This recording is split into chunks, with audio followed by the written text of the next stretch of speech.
Okay, this video is in response to something out on Google regarding transcription and the difference between transcription and captions. So what I'm going to read is I'm going to read for 10 minutes from a book called Thomas L. Friedman, Hot, Flat, and Crowded. This book followed on to his first book, not his first book, he has many books actually, Tom Friedman. The book prior to this was The World is Flat. Alright, here goes. What I'm going to do is I then will transcribe this and you'll see how it matches up. Outgreening Al-Qaeda, or buy one, get four free. When we leave Iraq, it will be the biggest transfer of air conditioners ever known to mankind. Dan Nolan, energy consultant to the U.S. Army. Whoever heard of a green hawk before? A tough-minded Army or Marine officer who's as green an advocate of solar power as any sandal-wearing, bicycle-riding, yogurt-eating flower child in Berkeley. Greenhawks, though, are just one of the new forces emerging in the energy-climate era, as a wide variety of different groups come to understand that green is not simply a strategy for producing cleaner power, energy efficiency, and conservation, as important as those things are. It's also a strategy for winning in many different contexts. In the coming years, people are going to discover that they can outgreen their competition in the marketplace, on the battlefield, in the design studio, and even in the struggle against poverty. It won't be long before outgreening will be found in the dictionary somewhere between outflank and outmaneuver. I first realized that outgreening could be a military strategy after I learned about Green Hawks movement in the U.S. military. This informal group of like-minded officers emerged in 2006 after a U.S. Marine general in Iraq's Anbar province, Major General Richard C. Zillmer, began to complain to the Pentagon that he needed some alternatives to diesel fuel to power his posts on the Syrian border. One of the most dangerous tasks for Marines in that area was driving loaded with 10-gallon tanks of diesel out to isolated observation posts to run the mobile generators that were powering their air conditioners, radios, and other equipment. Either there was no electricity grid, or it was not functioning in these remote areas, and the fuel convoys had become big, fat, delicious targets for Iraqi insurgents with roadside bombs. At the time, the Pentagon was already working with Amory Lovins of the Rocky Mountain Institute to find more energy-efficient ways to operate generally, but the demand from the field, said Lovins, created much greater urgency as the U.S. military to figure out ways to eat its tail, that is, to shorten its energy supply lines by finding renewable and distributed sources of power. It started with a single commander in Anbar, explained Dan Nolan, who headed the Power Surety Task Force for the U.S. Army's Rapid Equipping Force, which deals with energy logistics, when the request from General Zillmer came up the chain.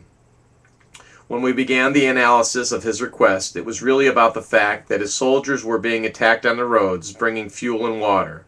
So eating their tails, said Nolan, meant trying to satisfy the energy needs of far-flung outposts with renewable power and energy efficiency that could be generated on site, rather than from diesel fuel trucked in from afar. Thus began the Army's first comprehensive attempt at what I would call outgreening Al-Qaeda, trying to take away Al-Qaeda's advantage of being a very distributed, low-energy guerrilla force against a concentrated, high-energy consuming conventional army by looking for a green solution.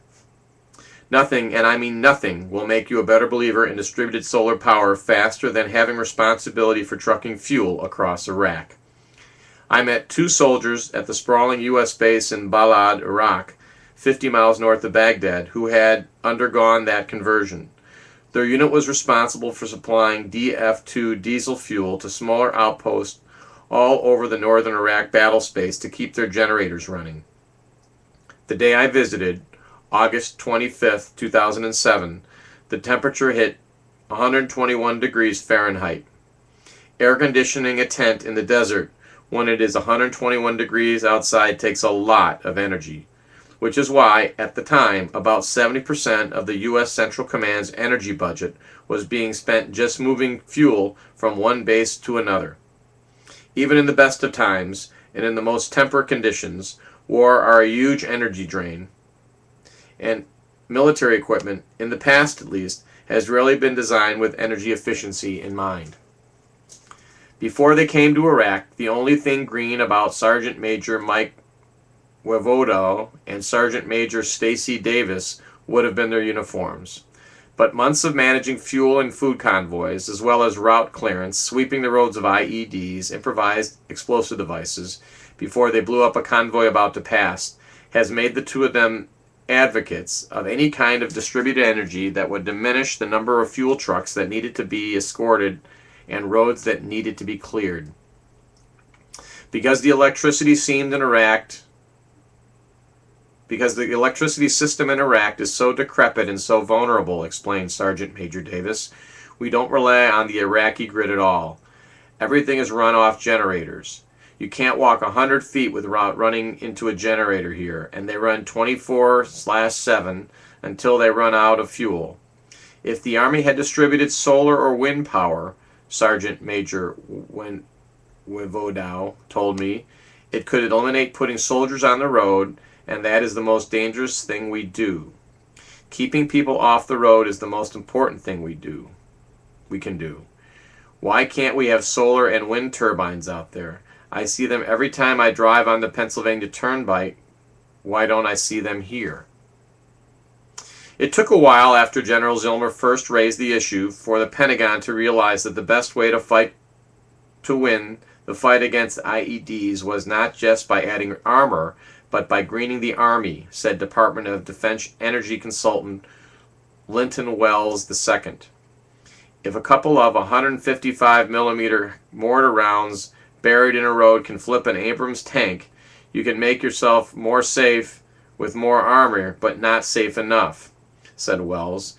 We want to have a zero-casualty war, and that leads you to 60-ton vehicles that won't fit on an airlifter. The only answer is more distributed energy. The best way to beat an IED, he added, is to not be there when it goes off. Distributed energy puts fewer people at risk and requires less equipment than diesel does. It would also mean fewer grainy videos on Al-Qaeda, websites of U.S. military vehicles being dramatically blown apart, and lower energy costs for the military, so it could buy other equipment more useful to the fight. Energy independence is not an economic issue, said Nolan, a retired Army colonel who was assigned with his group to come up with energy-saving solutions for the Iraqi battlefront. It's not a resource issue. It's a national security issue. It's the right business for us to be in.